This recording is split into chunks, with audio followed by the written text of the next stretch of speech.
My name is Prism, and welcome back to another video on the Media Spotlight. Today, everyone, I'm going to be continuing my review of animation director Don Bluth's animated works. Don Bluth is a man that would go on to create his own animated films after being disgusted by the output of Walt Disney feature animation. He's one of those men that saw a problem in the world, and instead of just complaining, he tried to create a solution.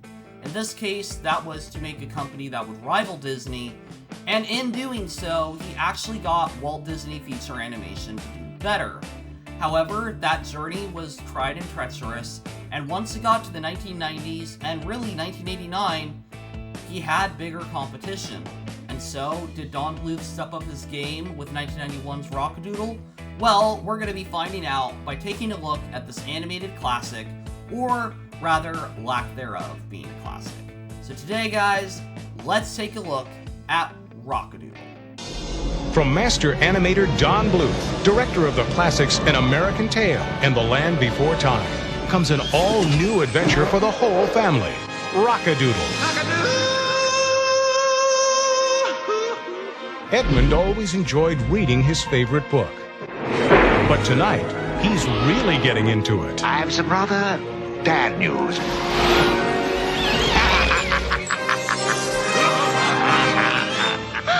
He turned me into a cat! Kittens are more digestible. Uh-oh. Suddenly, Edmund is in a wondrous world where the Grand Duke of Owls has stirred up a colossal storm to stop the sun from shining. Hope you can swim, guy. Now, Edmund and his newfound friends are off on an amazing adventure to find the only one who can bring back the sun. The city! They're looking for a rooster to save the day, and not just your ordinary barnyard variety. Ladies and gentlemen, the king! Let me be your rooster. Let me be your rooster. Let me hear your sweet voice. Get them out of here! You boys is dead meat. Well, you're the number one chick in this chicken coop. I wanna rock. Look, we're running out of time here. Oh no! Guys, we're gonna go back and get him! That'll rock your socks off. Rockadoodle.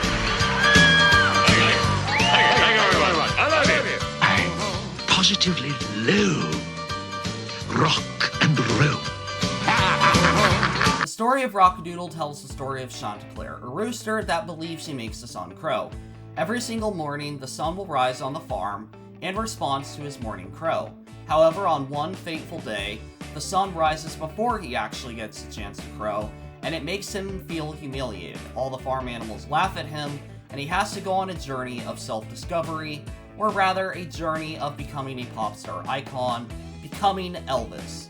And so, the animals have to go and find him, bring him back home so he can get the sun to rise, and of course, along the way, a boy named Edmund will join them, and we get an animation live-action hybrid.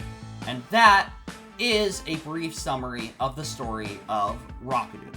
Now, of course, there's an antagonist, the Grand Duke of Owls, but we're going to be talking about the story overall, and we'll talk about him when we get to him. Now, actually, to start that, the Grand Duke of Owls is the best part of this movie.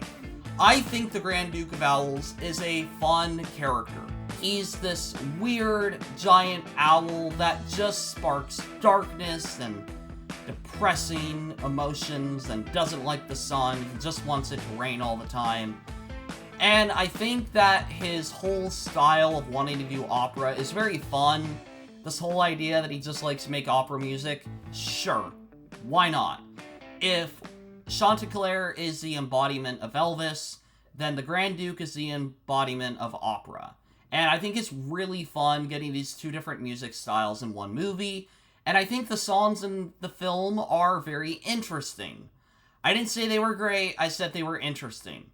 Now, I do like some of the songs, like I'm Gonna Rock-a-Doodle Doodle to You, and the Battery song, and the romance song between Chanticleer and the female character Goldie. And we'll talk about her a little bit in a second. But I think I should first talk about the most notable part of this movie. and that is the live-action and animation hybrid. Supposedly, the story goes that Don Bluth was inspired by the works of Who Framed Roger Rabbit, and he wanted to do something like that. Now, I don't think that's a bad idea, wanting to take a technique that has been proven to work, but I think Don Bluth didn't really know how to do it. For one, the person that was supposed to film the live-action segments had to leave the production urgently, so Don Bluth was kind of forced to do it. But I also think that he just didn't really get a good grip on the live-action stuff. The live-action segments really don't need to be there. You don't need them in the story. They kind of just drag the film down. And I would say that the character that comes along, Edmund, really doesn't do anything. I don't fully get why he's in this. I think part of it was maybe an emotional thing. Like, oh no, his family's in trouble because of all the rain, what if they die? I think that was their idea, but I don't think the script is there to kind of dedicate to that. I don't think the script is ready to say, yeah, we're actually going to make you care about these people. It's more going to say, hey, care about these people because it's sad, and not give you a deeper reason or a deeper emotional connection. I also just kind of think the story of Rockadoodle is frankly kind of whack. For one, why does the sun not rise? Like, of all the days, why did the sun just decide, you know what, I'm gonna rise without him? On this one day. Now, you could argue maybe it was just that he, crowed too late. But wouldn't that mean, in retrospect, all the days that he wasn't there, the sun would eventually rise? I also think that it isn't a very harrowing journey for Chanticleer, right? Because he kind of goes to the city, and he kind of becomes an Elvis pop star. And, oh, I should have mentioned another thing about the songs. You can barely hear any of them. Yeah, this film was kind of put through test screenings, which is usual, but they actually made the movie worse because they added a bunch of narration. Though there is one change that we'll talk about in a minute, but you get the idea that they were not helpful, that they really were not a good idea for this film, the test screening results. And you could argue that narration was important for the film, for the kids to understand it, but I don't think you need to put the narration during the musical numbers.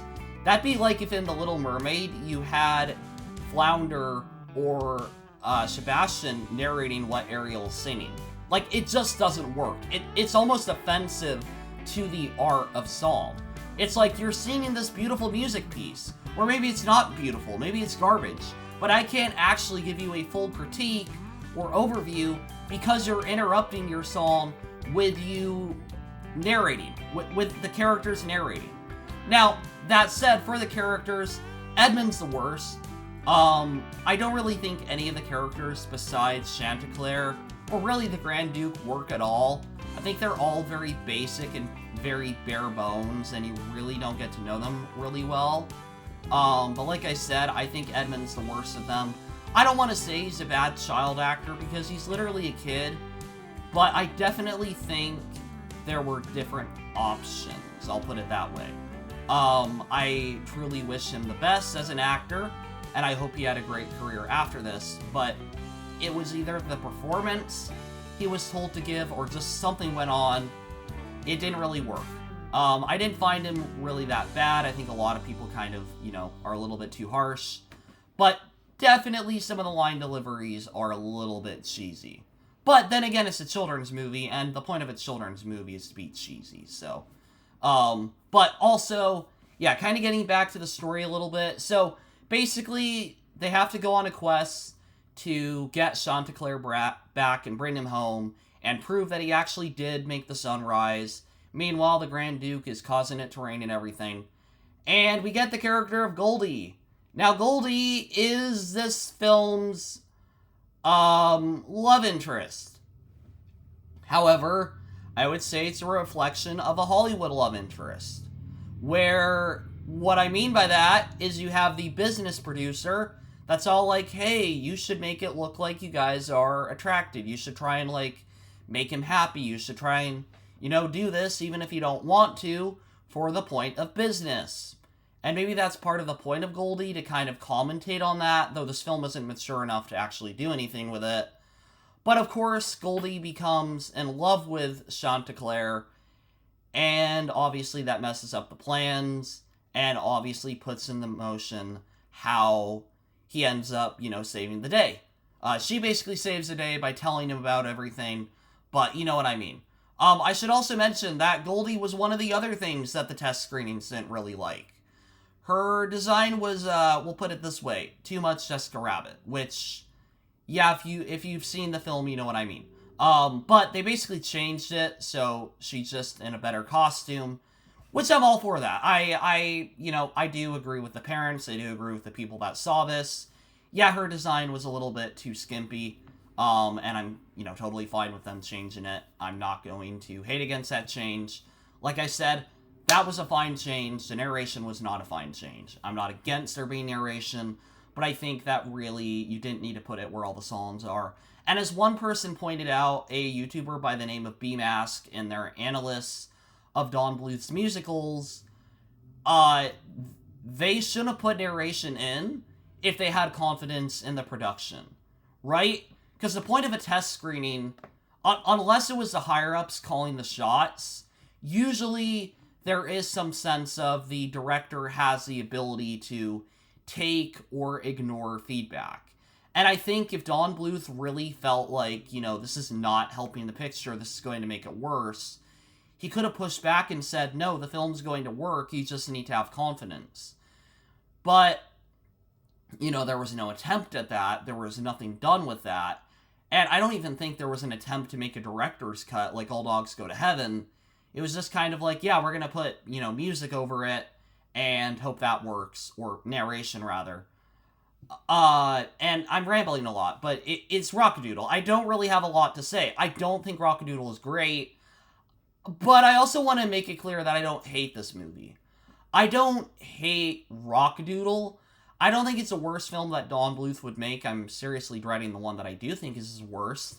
But I do actually like the film. I think it's got some cool ideas.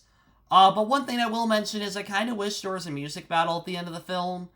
Instead, it's just kind of like chanting Chanticleer's name. But I really wish that they had tried to do something like have Elvis versus this, like, old opera music. I think that would have been really cool, like a duet or something. But they don't.